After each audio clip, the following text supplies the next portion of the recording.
Aleluya. Vamos a abrir la palabra del Señor en el Evangelio según San Juan, capítulo 5, el verso 19. Bendito el nombre del Señor. Vamos a estudiar sobre la profecía bíblica. Amén. Leemos para la gloria y la honra del Señor y edificación de nuestras almas.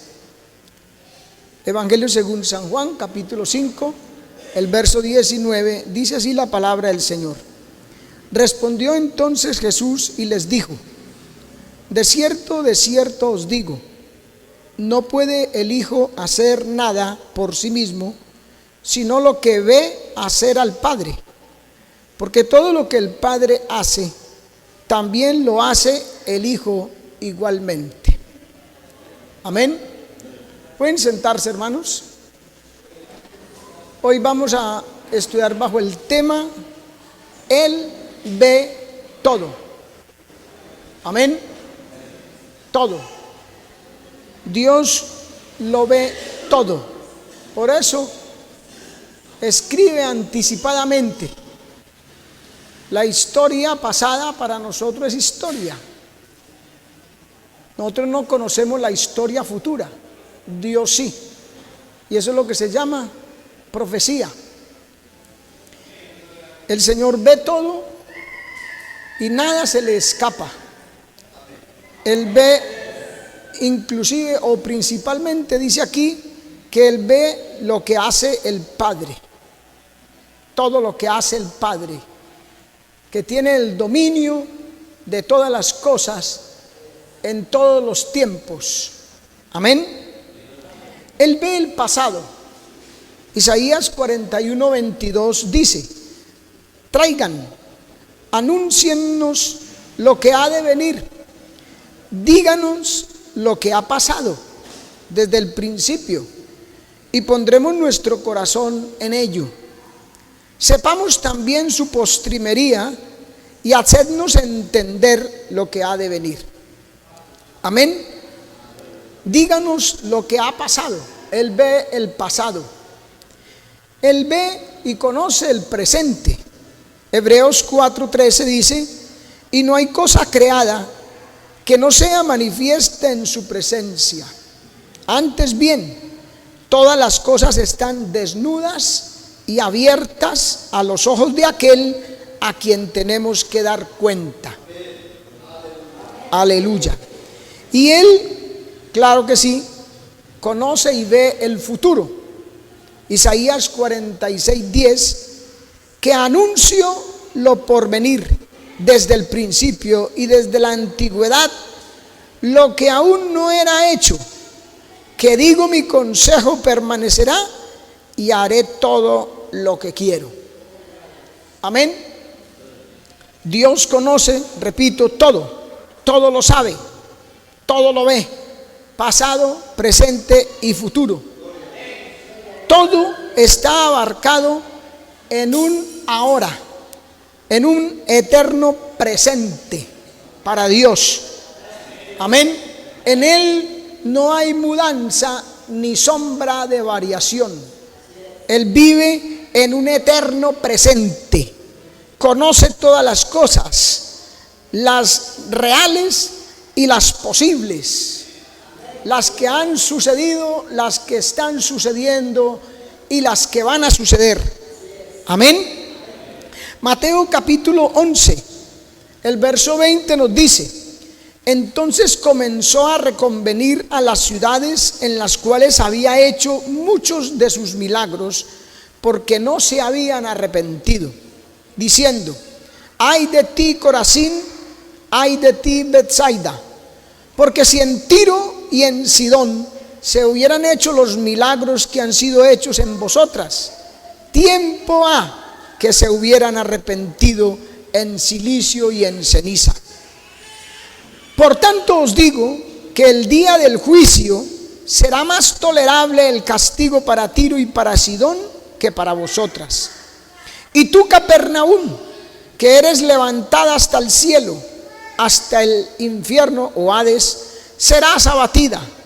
Porque si en Sodoma se hubieran hecho los milagros que han sido hechos en ti, habría permanecido hasta el día de hoy. Por tanto os digo que en el día del juicio será más tolerable el castigo para la tierra de Sodoma que para ti. Esto quiere decir, hermanos, Él sabe todo y no puede haber un aumento o disminución en su conocimiento. Él conoce todo, ya no hay más que conocer, no puede haber aumento y no hay nada que no haya conocido, no puede haber disminución en su conocimiento. Sabe lo que va a suceder a todos y en todo tiempo. Amén. El Salmo 147, el verso 5 dice: grande es el Señor nuestro Dios y de mucho poder, y su entendimiento es infinito. Infinito. Por eso es que uno no se puede esconder de Dios. Amén. Así se meta en el búnker que quiera, nadie se puede esconder de Dios. Y como leímos, todas las cosas están desnudas ante los ojos de aquel a quien tenemos que dar cuenta. Lo más mínimo de nuestras intenciones, Él las conoce. No hay cosa tan grande que sea imposible para Él, ni hay cosa tan pequeña que a Él no le interese, y más cuando se trata de nuestras vidas. Amén. A su nombre gloria. Salmo capítulo 139, verso 4 y 6 dice: pues aún no está la palabra en mi lengua, y he aquí, oh Jehová, tú la sabes toda. Tal conocimiento es demasiado maravilloso para mí, alto es, no lo puedo comprender. Claro, para la mente humana mínima no puede entender las cosas de Dios a cabalidad, hermano. Amén. Imagínense, no está la palabra en nuestra boca y Él ya la sabe toda. Él sabe lo que usted y yo vamos a hablar dentro de una hora, dentro de dos, mañana, dentro de una semana, un mes, y los años que usted quiera sumarle. Él ya sabe, ya lo sabe. Le repito, porque Él vive en un eterno presente. Todo lo sabe. Amén. A su nombre gloria. Isaías 40, capítulo 40, verso 14 dice: ¿a quién pidió consejo para ser avisado? Pregunta, ¿a quién Dios le pidió consejo para él estar avisado, advertido? ¿Quién le enseñó el camino del juicio? ¿O le enseñó ciencia? ¿O le mostró la senda de la prudencia? Nadie. Nadie le enseña, Él se sabe todo eso de antemano. No necesita estudiar en ninguna institución. Él se lo sabe todo. Nadie le enseña absolutamente nada. Primera de Juan capítulo 3 verso 20. Pues si nuestro corazón nos reprende, mayor que nuestro corazón es Dios, y Él sabe todas las cosas. Amén. Así que es inútil nosotros tratar de ocultarnos o mirar para los lados o para arriba o para abajo, algún lugar, cuando queremos hacer algo. Él nos ve, Él nos mira. Los ojos de Jehová recorren toda la tierra para corroborar entre los hombres a los de íntegro corazón para con Él. Amén. A través del entendimiento y la comprensión de lo que vamos a estudiar a partir de hoy, la profecía, recibimos un regalo inmenso que el mundo no puede dar, y es la paz de Dios. El Señor dijo: mi paz os dejo, mi paz os doy. Y yo no la doy como el mundo la da. El mundo no puede dar paz. La promete, pero no la puede dar. Porque el único es el Hijo de paz, Cristo Jesús. Cuando lo tenemos en nuestro corazón. Amén. A su nombre gloria. Podemos tener una paz perfecta. Porque como Dios conoce todo y lo ha manifestado y expresado en su palabra y nos ha revelado todo lo que Él sabe que necesitamos que tengamos, porque en Deuteronomio 29 nos dice que las cosas reveladas son para nosotros, pero las secretas pertenecen a Jehová nuestro Dios. Hay cosas que Él no nos ha revelado porque no somos capaces de soportarlo, pero nos ha revelado muchas que quiere que sepamos y que nos van a transmitir paz con Dios. Amén. Entonces Él puede, o nosotros podemos tener una paz perfecta.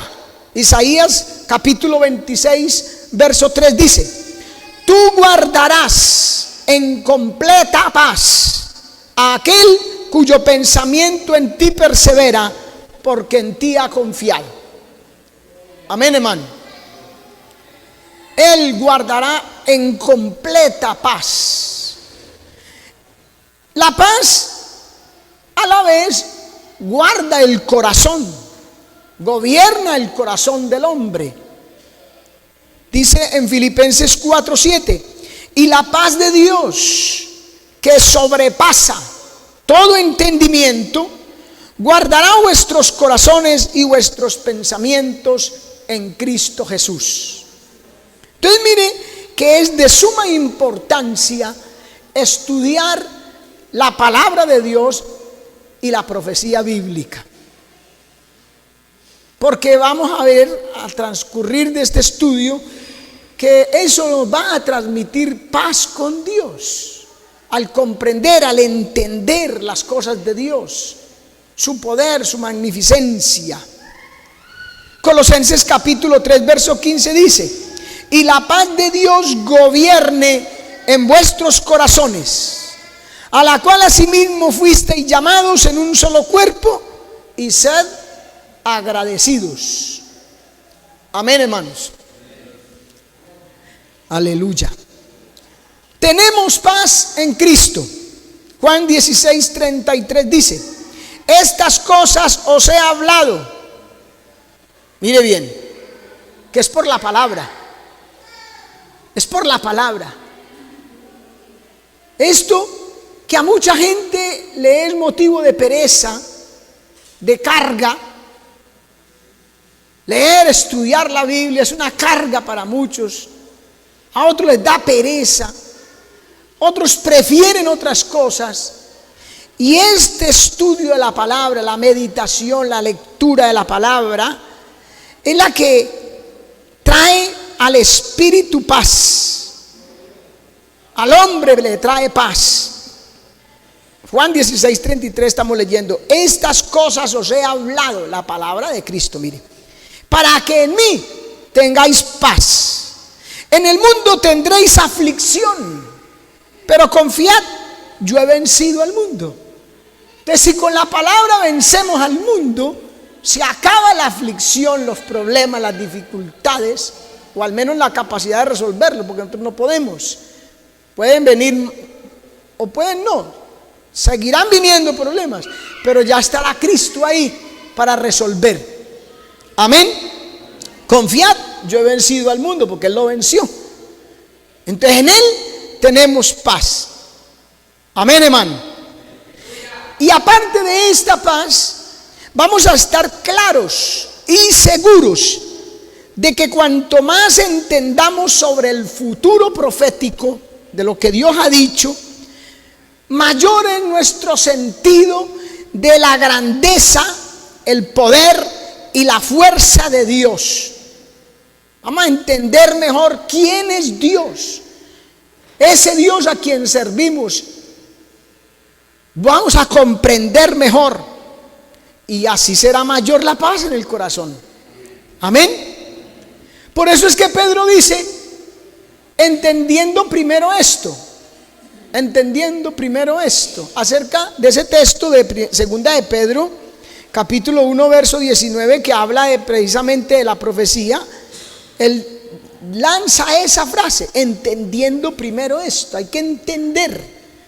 ¿Entiendes lo que lees?, le preguntó Felipe al eunuco, allí en Hechos capítulo 8. ¿Entiendes lo que lees? Es de suma importancia para la vida espiritual, para la paz en el corazón, entender la palabra. Amén. Mire, segunda de Pedro 1:19 dice: tenemos también la palabra profética más segura. Oiga bien, entienda lo que lea.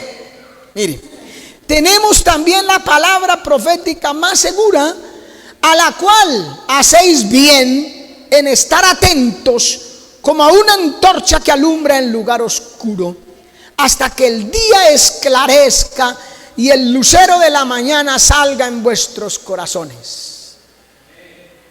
Y ahí es donde dice, entendiendo primero esto, que ninguna profecía de la Escritura es de interpretación privada. O sea, eso no le pertenece a nadie aquí en esta tierra. La interpretación de la Escritura no le pertenece a nadie, solo a Dios.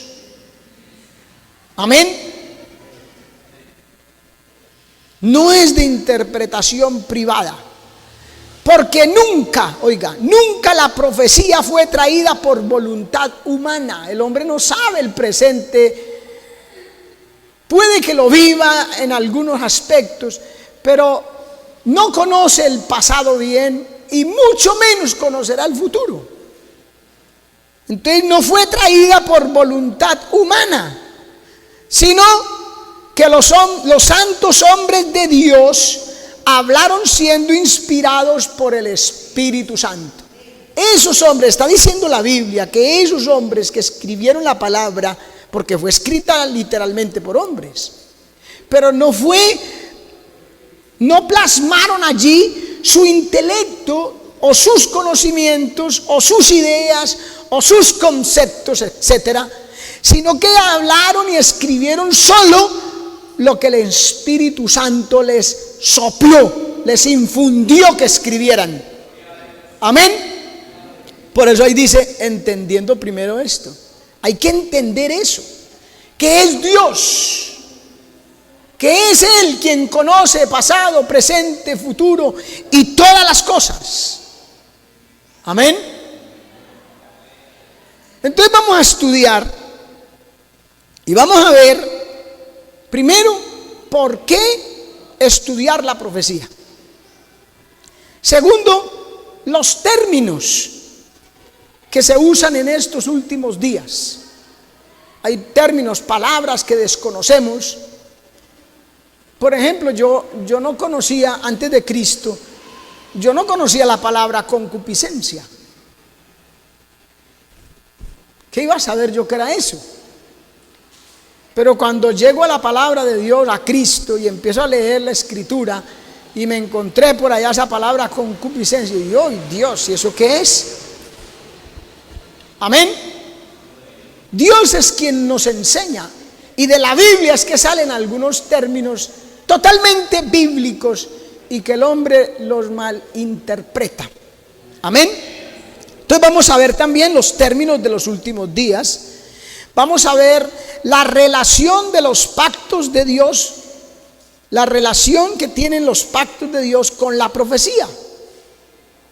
¿Por qué son importantes tener en cuenta esos pactos que Dios ha hecho y qué relación tienen con la profecía? Vamos a mirar algo que se llama el enfoque literal y el enfoque alegórico. Porque hay gente que interpreta la Biblia, que repito, es una interpretación solo que le pertenece a Dios, pero la gente la interpreta y la interpretan muchos por el medio alegórico, por simbolismos, espiritualizando todo. Vamos a mirar la diferencia de esos dos términos, el literal y el alegórico, y vamos a ver cuál es el que Dios usa. Dios. Amén. Y por último miraremos la interpretación de la profecía como tal. Amén. Entonces, primero, ¿por qué estudiar la profecía? Ya hemos visto algo. Le trae paz al corazón del hombre. Amén. Al conocer las cosas, al entenderlas, uno como que se tranquiliza. ¿Sí o no? Cuando usted no entiende algo que está sucediendo, usted está estresado, preocupado. ¿Pero por qué sucedió? ¿Pero por qué esto? ¿Por qué aquello? ¿Cierto? Pero cuando usted a alguien le explica y le muestra, fue por esto, ya, descansa. ¿Cierto? Bueno, ¿por qué estudiar la profecía? Porque ella nos trae ese consuelo, esa paz. Amén. Y porque la profecía prueba que Dios es el verdadero Dios. Amén. La profecía prueba que Dios es el verdadero Dios. Allá en el libro de Deuteronomio, del profeta Moisés dijo que si el hombre hablare y lo que hablare se cumpliere, entonces ese hombre es de Dios. Habló de parte de Dios y se cumplió lo que dijo, entonces es de Dios. Pero si el hombre hablara y no se cumpliere, no le temáis, no es de Dios. Así de sencillo. Así de sencillo, hermano. Amén. Entonces aquí nos prueba, porque como Dios es el que conoce todas las cosas, nos prueba que Él es el verdadero Dios. Amén.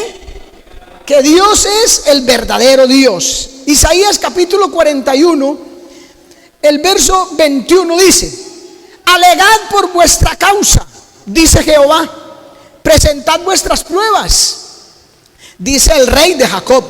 Traigan, anúnciennos lo que ha de venir, dígannos lo que ha pasado desde el principio, y pondremos nuestro corazón en ello. Sepamos también su postrimería y hacednos entender lo que ha de venir. Dadnos nuevas de lo que ha de ser después, para que sepamos que vosotros sois dioses. Si el hombre, aquí está diciendo Dios, bueno, ustedes son capaces de decir lo que ha de venir, lo que ha pasado, desde el principio todo. Entonces ahí nos están probando que son dioses. Pero resulta que el hombre no es capaz de decir eso. Amén. Pero Dios sí. Entonces nos prueba que Él es el verdadero Dios. Amén. Danos nuevas de lo que ha de ser después, para que sepamos que vosotros sois dioses. A lo menos haced el bien o mal, para que tengamos que contar. Juntamente nos maravillemos. Aleluya. Amén, hermano. Claro, los ídolos falsos, los que la gente llama dioses, no pueden, no son capaces. No tienen el argumento, la sabiduría, el conocimiento que tiene nuestro Dios Todopoderoso. Amén. Esos ídolos falsos, esos dioses de las naciones a las que Dios aquí a través del profeta Jeremías le pregunta y les dice estas cosas, no pudieron decir nada. Nadie puede decirlo. Ni el brujo, ni el mago, ni el sortílego, ni el encantador. Dios sí. ¿Recuerda a Moisés cuando llega allí ante Faraón? Y entonces Faraón no quiere dejar ir al pueblo, y Moisés tira su vara y se convierte en culebra. Y luego la toma y vuelve y se convierte en vara, y la suelta y se convierte en culebra. Bueno, vinieron los magos de Faraón y tiraron sus varas y también se convirtieron en culebra. Solo que la culebra de Moisés se tragó las otras dos.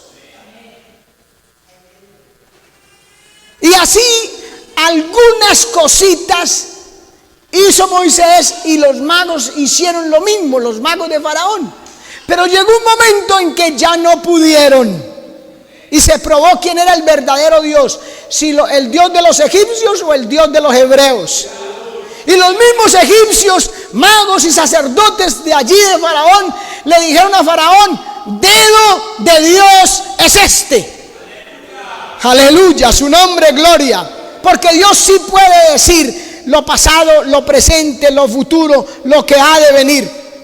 Prueba que es el verdadero Dios. Isaías capítulo 42 verso 9 dice: todo lo que profeticé se ha cumplido, y ahora profetizaré de nuevo. Os diré el futuro antes que suceda. Aleluya. Solo usted y yo tenemos ese privilegio. El mundo no. Los adivinos, los hechiceros, los sortílegos, las encantadoras aquí por ahí con su bola de cristal y con la lectura de la mano y que no sé qué cosas, no pueden decirle a usted, le dicen lo que usted quiere oír, pero no le dicen lo que es de verdad. Dios puede. Mire, ahí lo dice: todo lo que profeticé se ha cumplido. Eso es prueba, porque ya se ha cumplido. Y más sin embargo dice: y ahora profetizaré de nuevo y os diré el futuro antes que suceda. Amén. Isaías 46, 9 dice: solo yo soy Dios. Yo soy Dios y no hay nadie como yo. Aleluya, su nombre, gloria, aleluya. Solo yo puedo decirte el futuro antes de que suceda. Todo lo que planeo se cumplirá, porque todo lo que deseo lo hago. Subráyelo, hermano. Vale la pena subrayar ese texto. Isaías 46, 9 y 10. Qué tremendo, hermano. Solo yo, dice el Señor, nadie más. La profecía prueba que la Biblia es la palabra de Dios. Confirma al 100%, oiga, al 100% la precisión de Dios al predecir el futuro. Con la ayuda del Señor vamos a estudiar algunas profecías y vamos a ver que se cumplen al 100%, las que ya tienen que estar cumplidas. Y eso nos dice que las que faltan por cumplir también se deben de cumplir al 100%. Amén, porque las dijo el mismo Dios. Segunda de Pedro 1:19, por eso nos dice, ya lo leímos, pero repitamos esta parte, dice: tenemos también la palabra profética más segura. Seguro. Lo que Dios dice es así.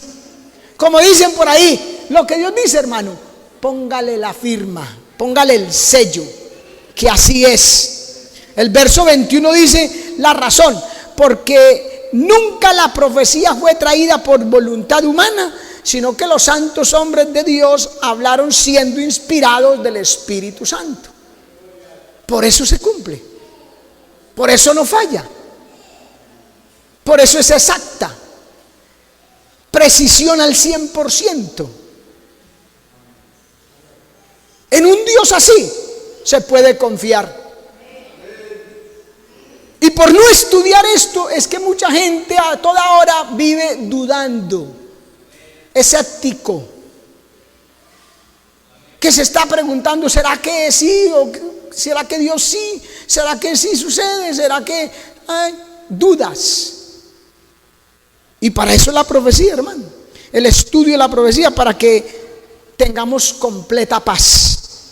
Segunda de Timoteo 3:16 dice: toda la escritura es inspirada por Dios y útil para enseñar, redarguir, corregir e instruir en justicia, a fin de que el hombre de Dios sea perfecto, enteramente, oiga, enteramente preparado para toda buena obra.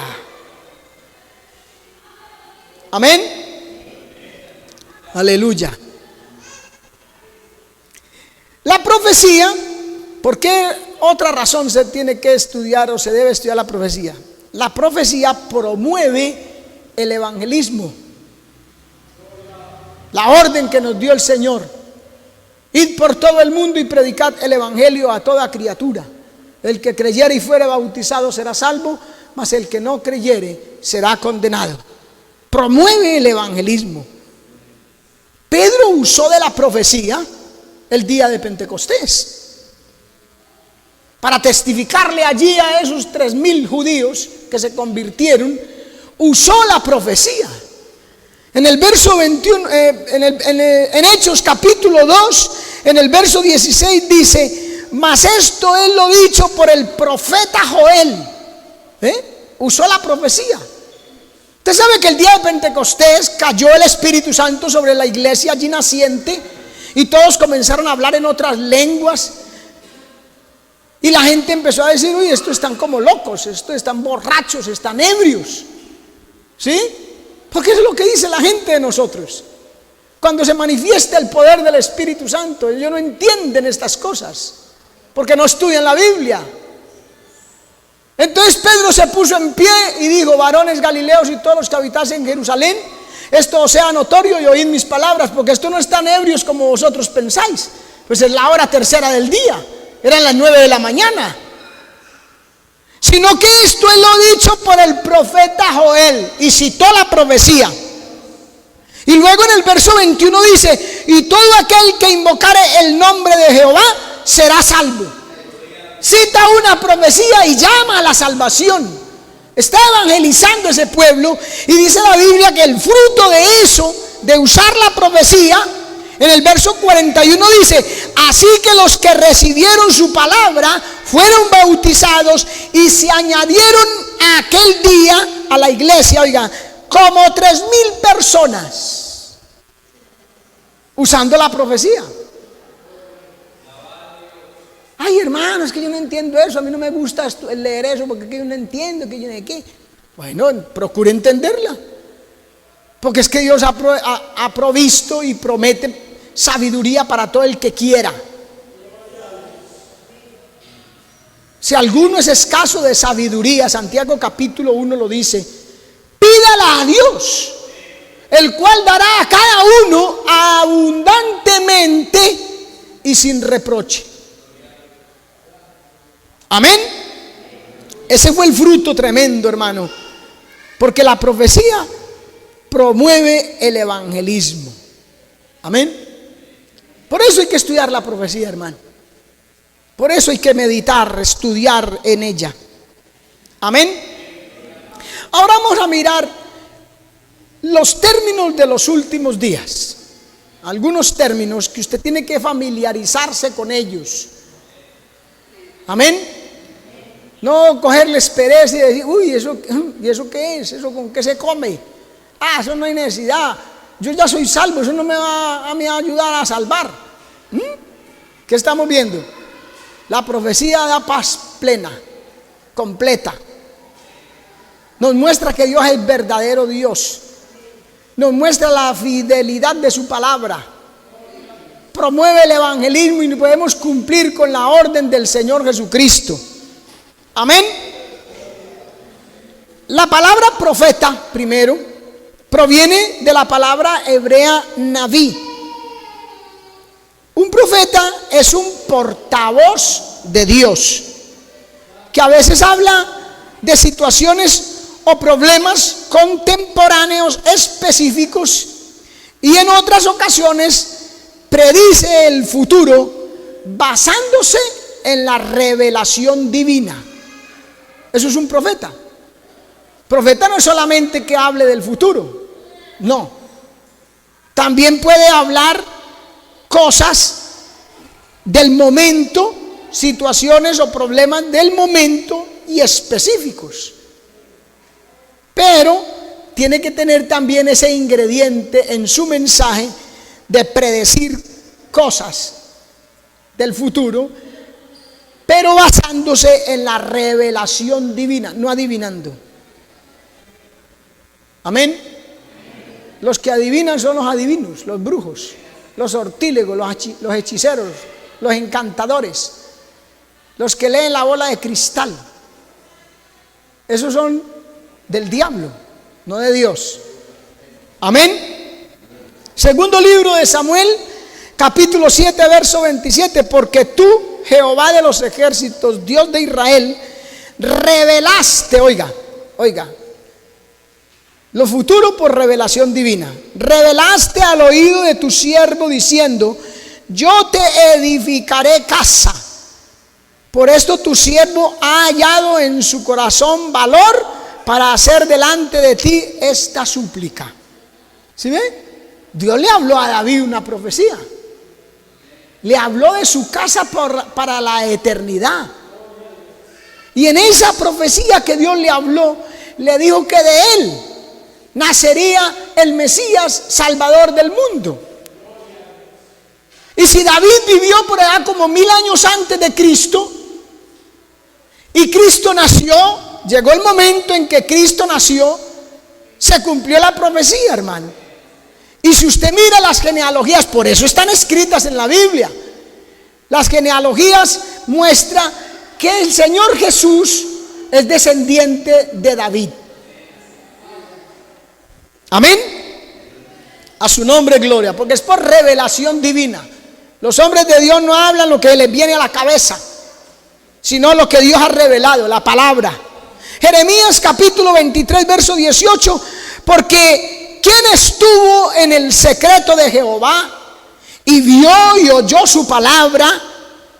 ¿Quién estuvo atento a su palabra y lo oyó?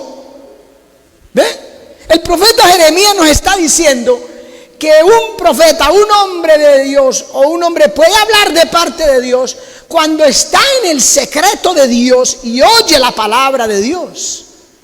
De Dios. No de las noticias contemporáneas, no de las redes, no del psicólogo o el psiquiatra. No, oye la palabra de Dios en el secreto de Dios. Por eso los profetas, usted encuentra, mira el Antiguo Testamento, los profetas siempre usaban la palabra o la frase, así dice el Señor. ¿Cierto? Usted la encuentra por toda parte en los escritos del Antiguo Testamento. Así dice el Señor, porque eso le da autoridad a sus palabras. Elías en una ocasión le dijo al rey acá, el Dios en cuya presencia estoy. Y me llama mucho la atención que no dijo, el Dios en cuya presencia estuve esta mañana cuando oraba. No, ¿cierto que no dijo así? Dice, el Dios en cuya presencia estoy. O sea que se mantenía en comunión y en la presencia de Dios. Y por eso Dios le hablaba, hermano. Le revelaba su palabra. Le decía lo que tenía que decir. Como le dijo a Moisés, cuando Moisés sacó ese montón de excusas que Dios lo mandó y le dijo, ve a Egipto para que saques a mi pueblo de Israel de Egipto. Y Moisés empezó, ¿y quién soy yo? Es que yo no sé hablar, es que yo, ¿cómo hago? Que yo no sé qué. Y empezó con sus disculpas. Dios le dijo, ¿yo no conozco acaso a tu hermano Aarón? Él será tu profeta y tú le serás a él por Dios. Todo lo que Dios le hablaba a Moisés, él se lo tenía que hablar a Aarón y lo constituye profeta de Moisés. A Moisés lo constituye como Dios de Aarón, enseñándonos esa línea, ese perfil, esa forma de que es Dios el que transmite, el que da la palabra a sus hombres. Amén, hermano. Y da autoridad, porque no es el profeta, sino de Dios que habla a través del profeta. Amén, hermano. Jeremías capítulo 1, verso 5, mire. Antes que te formases en el vientre te conocí, y antes que nacieses te santifiqué, o sea, lo separó, y te di por profeta a las naciones. Y vaya que fue un profeta de Dios, hermano, este Jeremías. Lo llaman el profeta llorón. Dicen que mojaba su pluma en sus lágrimas, llorando día y noche, como dice él mismo allá en el capítulo 9, verso 1, por los muertos de la hija de mi pueblo, llorando por el pueblo de Dios. Y les había dicho de antemano que si no se arrepentían de sus pecados, iba a venir Babilonia, y se los dijo, Babilonia, Nabucodonosor, y se va a llevar este pueblo cautivo a Babilonia. Y así sucedió, porque era hombre de Dios, profeta de Dios. Y porque aquí dice, te di por profeta a las naciones. Amén. El verso 9, ahí mismo en capítulo 1 de Jeremías dice, y extendió Jehová su mano, oiga, y tocó mi boca. Y me dijo Jehová, he aquí, he puesto mis palabras en tu boca. Ese es el profeta de Dios, hermano. Que Dios le coloca las palabras de Dios en la boca de él.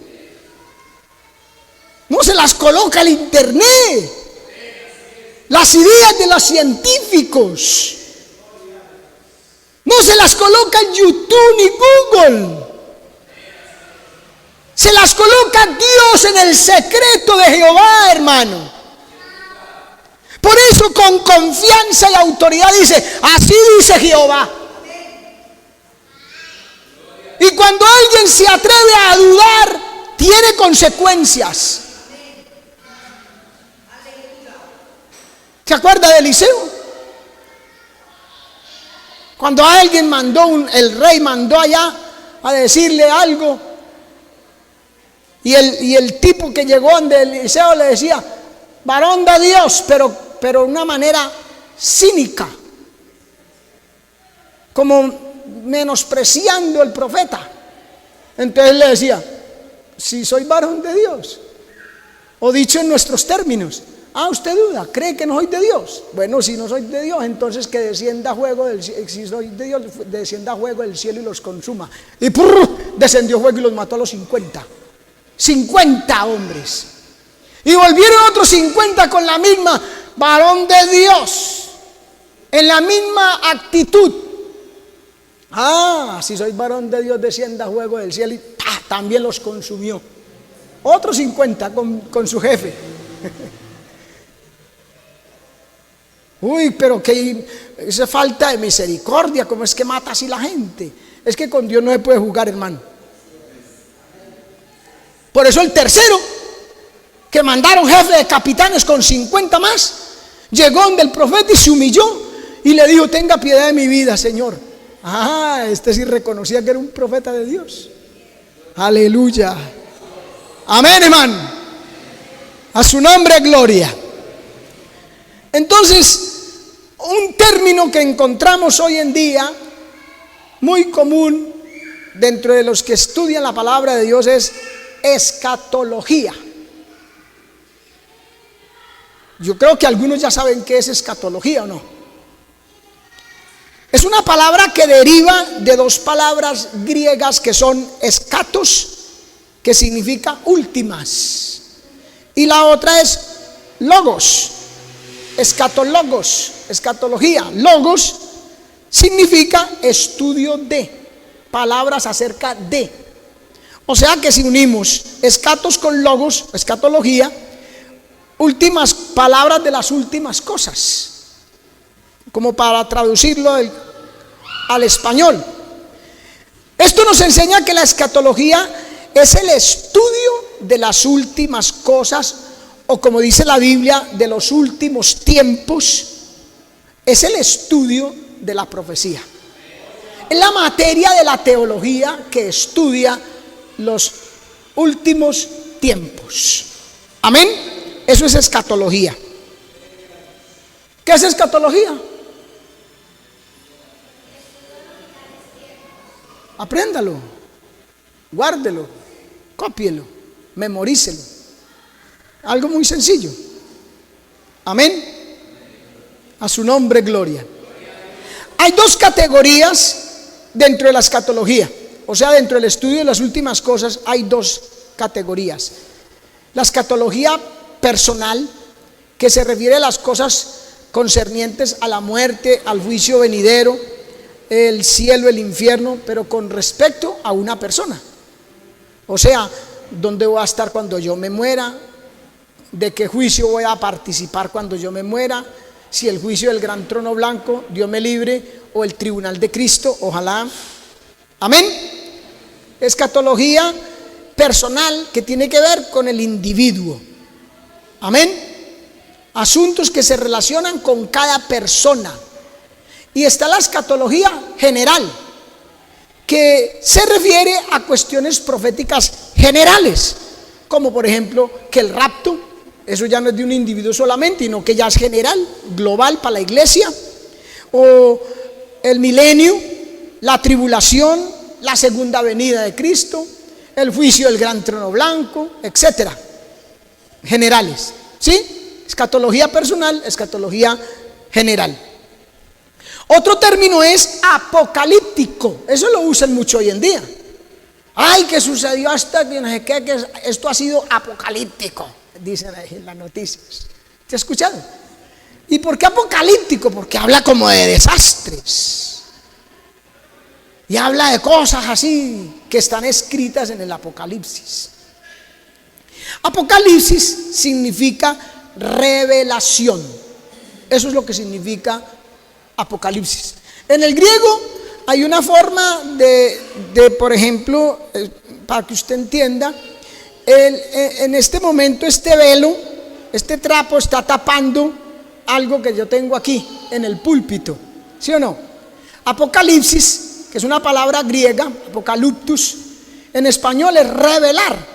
¿Por qué? Porque tiene la etimología en cuando uno llega y corre un velo y deja ver, revela, muestra, descorre el velo y deja ver lo que hay allá. Eso es lo que hace Dios con sus siervos. Corre el velo del tiempo, de lo espiritual, de lo oculto a la persona y le deja ver. Por eso Juan, que le revelaron, o sea, le dieron el apocalipsis, le reveló las cosas futuras. Juan dice, y vi, esa es la frase, la palabrita que más se usa en el Apocalipsis. Juan diciendo, vi el cielo abierto y una puerta, etcétera. Vi 7 ángeles con 7 trompetas. Él vio todo eso. Vio al Padre sentado allí en el trono, al Cordero al pie del trono, con un rollo. Él vio, Dios le mostró, le reveló el Apocalipsis, la revelación. Amén. Y se refiere, apocalíptico, se refiere a la literatura apocalíptica. Contiene revelaciones divinas del futuro. Esta literatura surgió entre los judíos y cristianos en los tiempos bíblicos y comporta uso generalizado de símbolos. Lo apocalíptico tiene símbolos. Amén. Importante que usted mantenga presente eso, porque vamos a mirar cuando se hable de la parte que les decía, lo literal y lo alegórico. Entonces la gente dice, vea que en la Biblia hay símbolos. Claro, hay símbolos, hay alegoría. En Gálatas hay alegoría. Pero no quiere decir por eso que toda la Biblia se tenga que alegorizar o espiritualizar o simbolizar.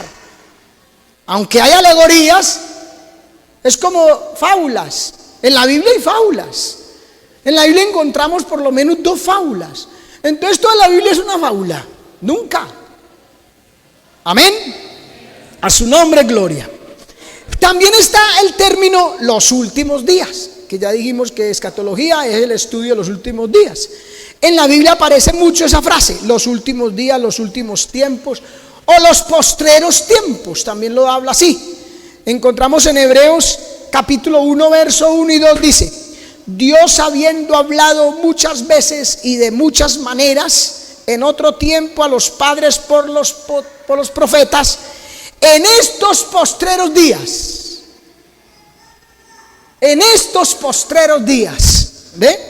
Nos ha hablado por el Hijo, a quien constituyó heredero de todo y por quien asimismo hizo el universo.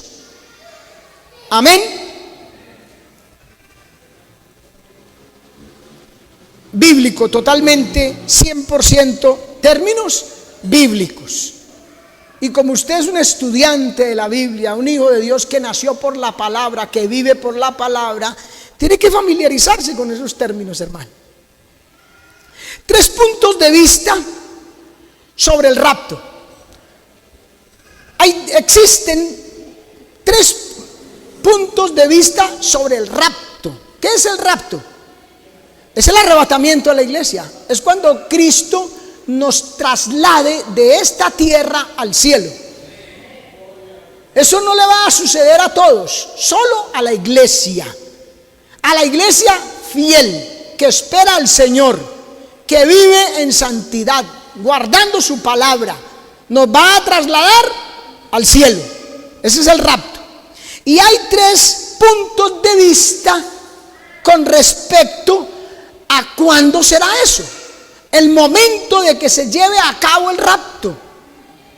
Y ahí es donde usted tiene que tener mucha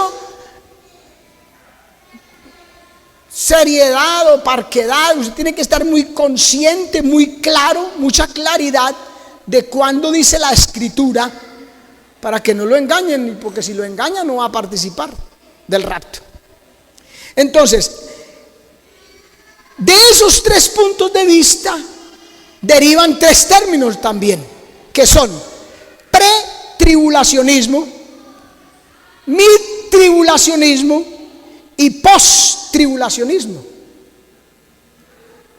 Tribulacionismo, que lo tienen los 3 términos, nos habla de la tribulación. ¿Qué es la tribulación? El periodo de 7 años que empieza cuando Cristo se lleva a la iglesia, cuando sucede el rapto. Inmediatamente se lleva el rapto, a la iglesia en el rapto, inmediatamente empieza la tribulación. Entonces, estos 3 puntos de vista surgen es si el rapto sucede antes, en medio o después de la tribulación. Por eso se llama pretribulacionismo, que nos dice que el rapto sucederá antes de la tribulación. Midtribulacionismo, que dice que el rapto sucede en medio de la tribulación. Y posttribulacionismo, que enseña que el rapto sucederá después de la tribulación. Amén. ¿Estamos claros ahí? ¿Y cuándo sucede el rapto? Entonces ahí es donde nosotros nos vamos a definir hoy mismo, usted y yo, a cuál punto de vista pertenecemos, y más luego vamos a estudiar el por qué. Amén. Entonces ya sabe, pretribulacionismo sostiene que el rapto ocurrirá antes del periodo de la gran tribulación, por eso es pretribulacionismo. Podríamos decir pretribulación, pretribulación. Amén. El en medio tribulación, digamos así, dice que el rapto ocurrirá en medio de la gran tribulación, dice la gente. Y el después, post-tribulación, enseña que ocurrirá después del periodo de la tribulación. Estos 3 puntos de vista también hay otros 3, ya quedó claro eso, ¿sí? El rapto y la tribulación son 2 profecías y son 2 acontecimientos que se van a dar, sí o sí, quiera usted o no, quiera el mundo o no, porque Dios lo dijo y lo que Dios dice se cumple. Viene el rapto y apenas venga el rapto y el Señor se lleva a la iglesia, empieza la tribulación. Amén.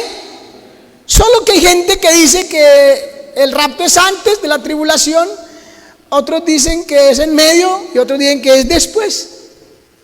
Por eso pretribulacionismo, midtribulacionismo y posttribulacionismo. ¿Ya? Ok. Otros 3 puntos de vista sobre el futuro reino milenial de Cristo. ¿Qué es eso? El milenio. Apocalipsis capítulo 20, Dios nos dice que viene un milenio, 1000 años sobre esta tierra. Literal, lo dice la Biblia que es literal. Lo enseña y lo vamos a estudiar más adelante. Amén. 1000 años, el milenio. Pero resulta que hay 3 puntos de vista también acerca del milenio. Y esos son amilenialismo, postmilenialismo y premilenialismo. También lo mismo, post, a y pre. Aunque esto cambia un poquitico y vamos a ver.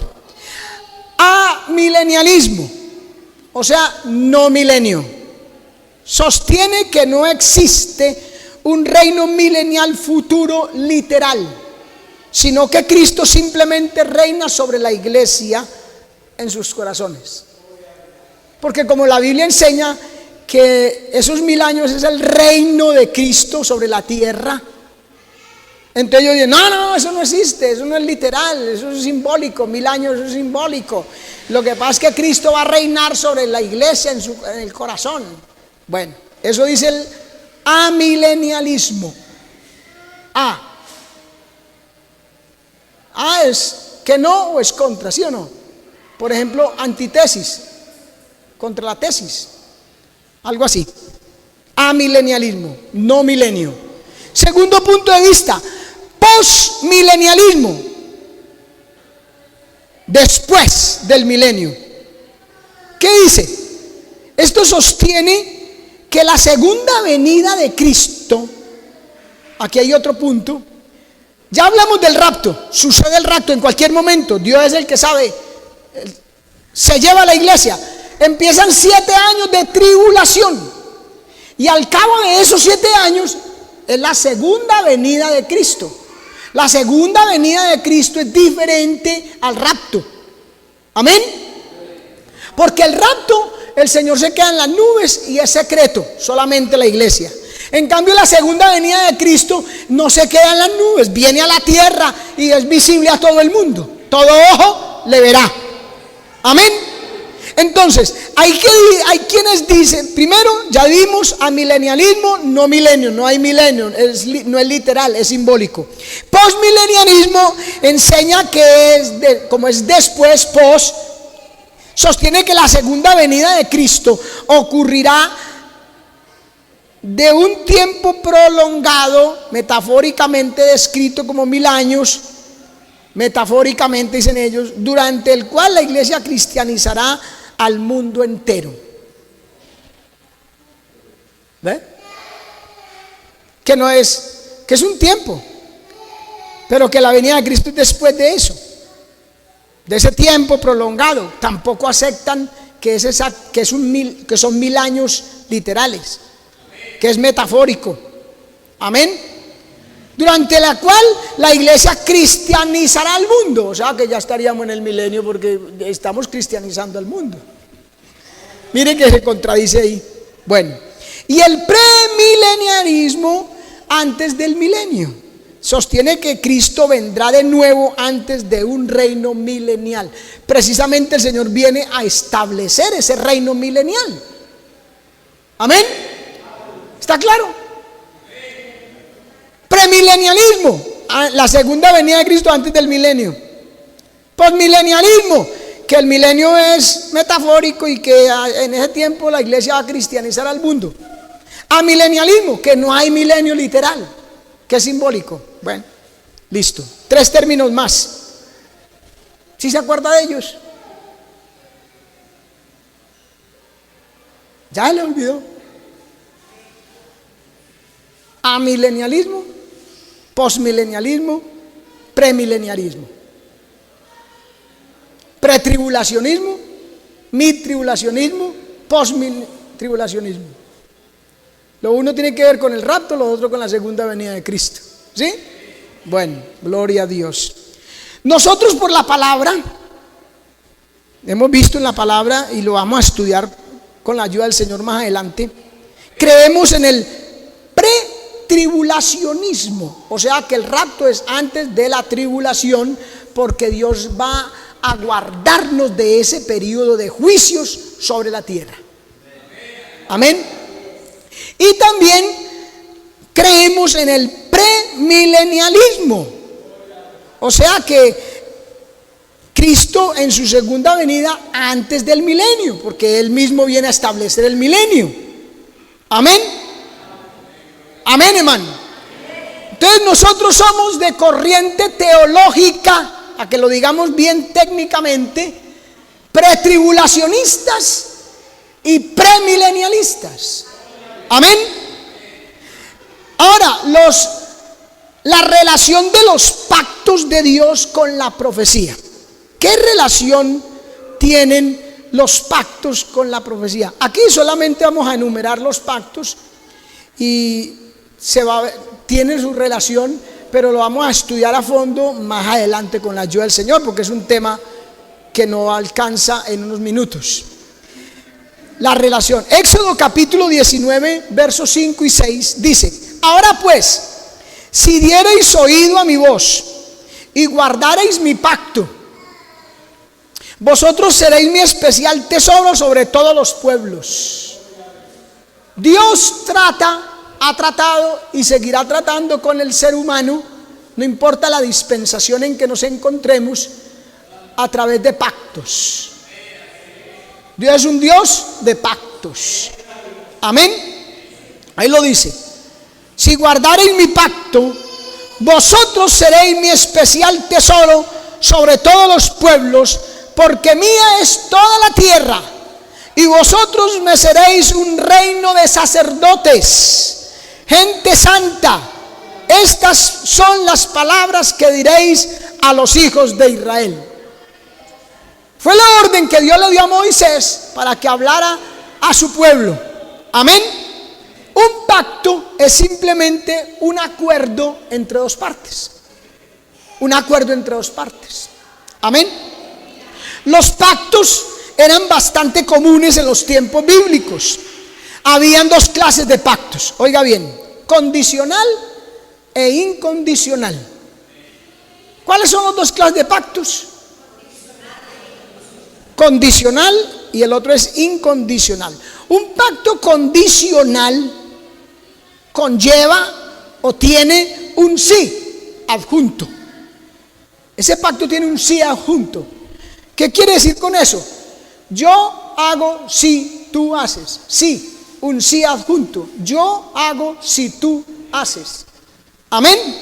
Eso es un pacto condicional entre Dios y un hombre, entre Dios y un pueblo, entre Dios y los seres humanos. Requería que los seres humanos cumplieran ciertas obligaciones o condiciones antes de que Dios tuviera que cumplir con lo que prometió. Un sí condicional. ¿Sí o no? Entonces, yo le voy a regalar a usted esto si usted hace aquello. Entonces, si usted hace aquello, yo estoy en la obligación de regalarle esto. Si usted no hace aquello, yo no estoy en la obligación de cumplir. Eso es un pacto condicional. Amén.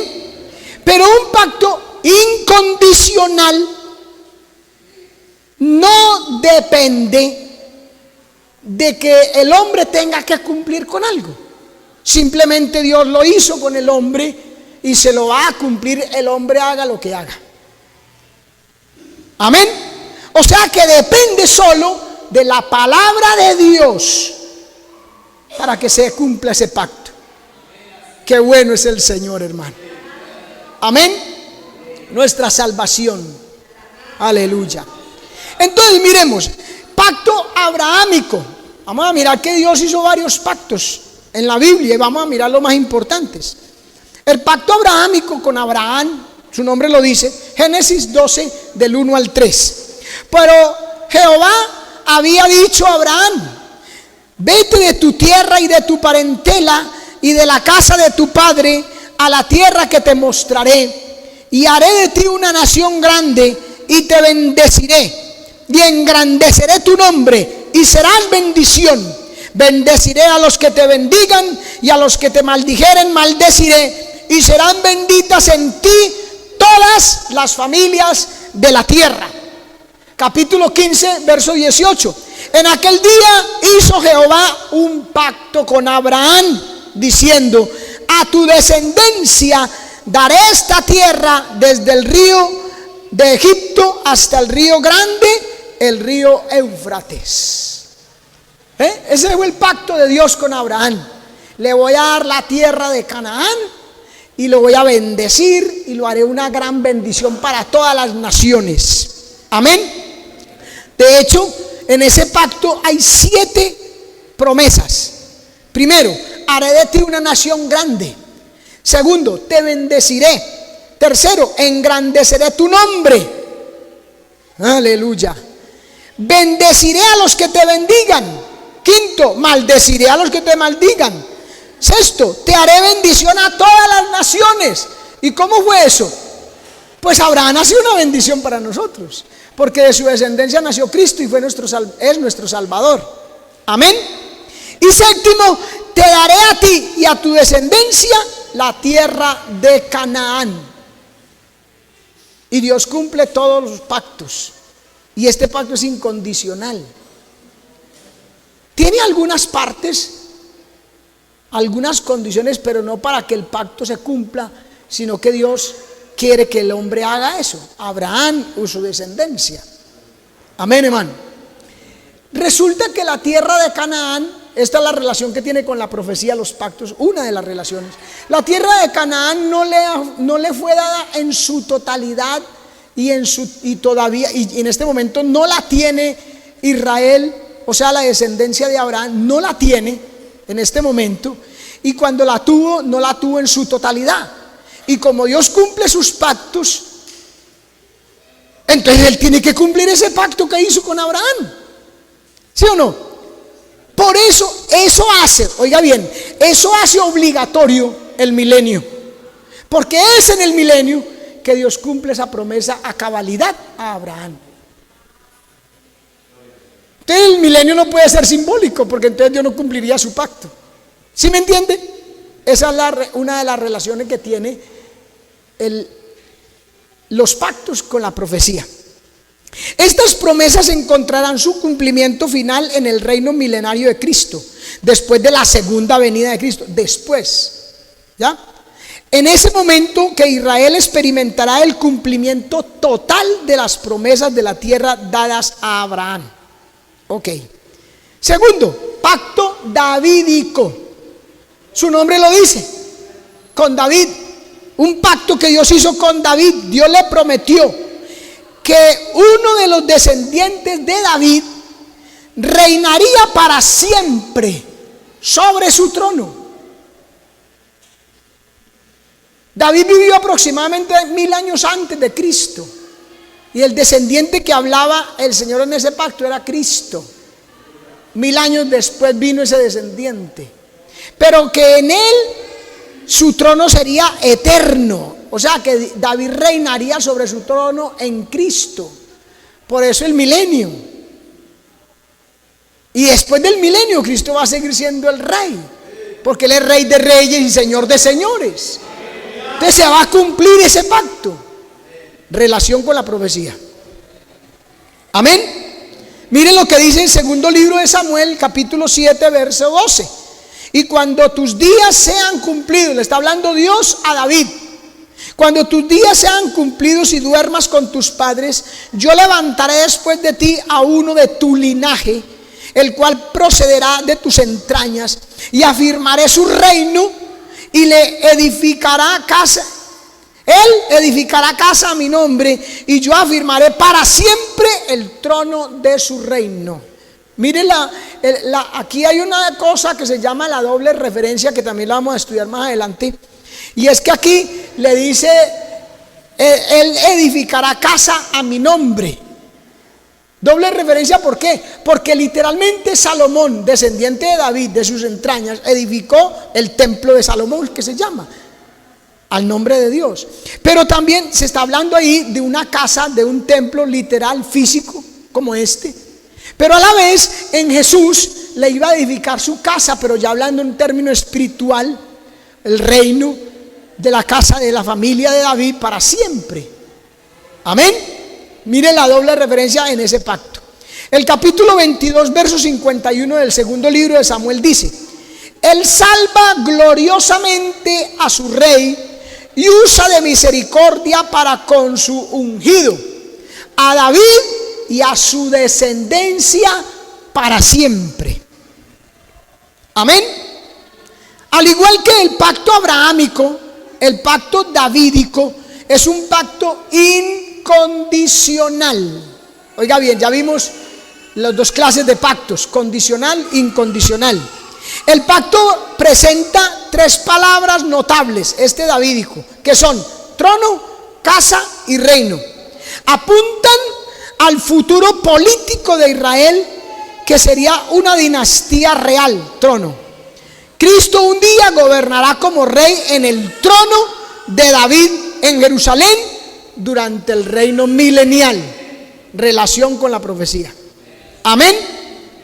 Lucas capítulo 1 verso 32 dice: el Señor Dios le dará el trono de David su padre. Literal, lo dice el mismo Dios en cumplimiento a ese pacto con David. Mire, ya 1000 años después de que le hablara a David, dice en Lucas acerca del Señor Jesucristo: el Señor Dios le dará el trono de David su padre, y reinará sobre la casa de Jacob para siempre. ¿Ve? Y de su reino no tendrá fin. Aleluya. Tercero, el nuevo pacto.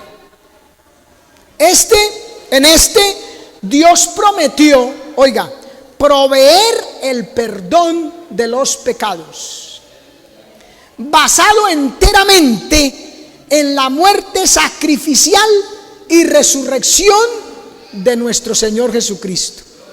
Este pacto de perdón de pecados está basado, sí, solo sí, hermano, en la muerte sacrificial de Cristo en la cruz.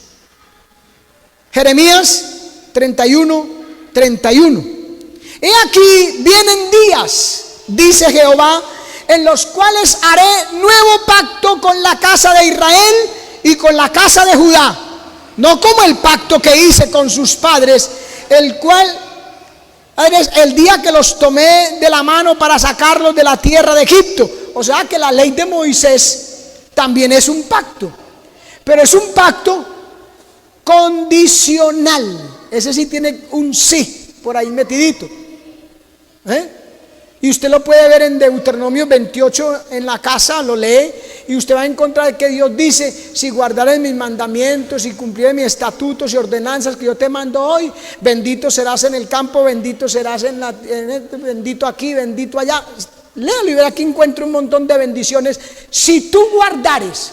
Y luego en el mismo capítulo le dice: pero si no los guarda, maldito serás en el campo, maldito. Entonces no estaba obligado a cumplir si el hombre no cumplía. Y por eso es que aquí dice: no como el pacto que hice con vuestros padres cuando los tomé de la mano para sacarlos de la tierra de Egipto, porque ellos, oiga, invalidaron mi pacto, aunque fui yo un marido para ellos, dice Jehová. Verso 33: pero este es el pacto que haré con la casa de Israel después de aquellos días, dice Jehová. Daré mi ley en su mente, ya no en unas tablas allí como en el monte Sinaí. Mire, daré mi ley en su mente y las escribiré en su corazón, y yo seré a ellos Dios y ellos serán pueblo. Y no enseñará, oiga, ninguno a su prójimo ni ninguno a su hermano diciendo: conoce a Jehová, porque todos me conocerán, desde el más pequeño de ellos hasta el más grande, dice Jehová, porque perdonaré la maldad de ellos y no me acordaré más de su pecado. Aleluya, qué bueno es el Señor, hermano. A su nombre sea la gloria. Mire lo que dice la palabra en Lucas 22:20. Esta copa es el nuevo pacto en mi sangre, que por vosotros se derrama. Cristo murió en la cruz. Por eso este pacto es basado solo en la muerte sacrificial de Cristo. Él murió en la cruz y el hombre no tuvo que cumplir nada. Amén. Esta copa en la última cena es el nuevo pacto en mi sangre, que por vosotros se derrama.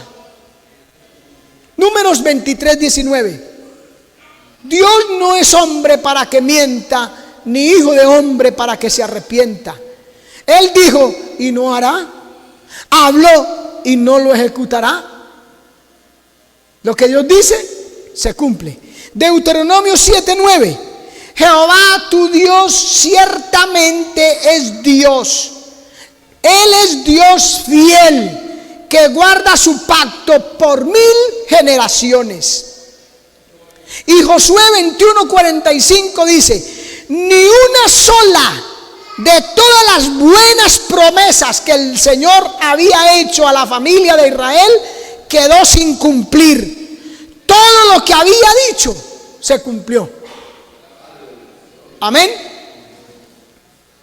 Entonces aprendemos y entendemos que Dios cumple sus pactos y que todo lo que hoy promete en su palabra se cumplirá en nosotros.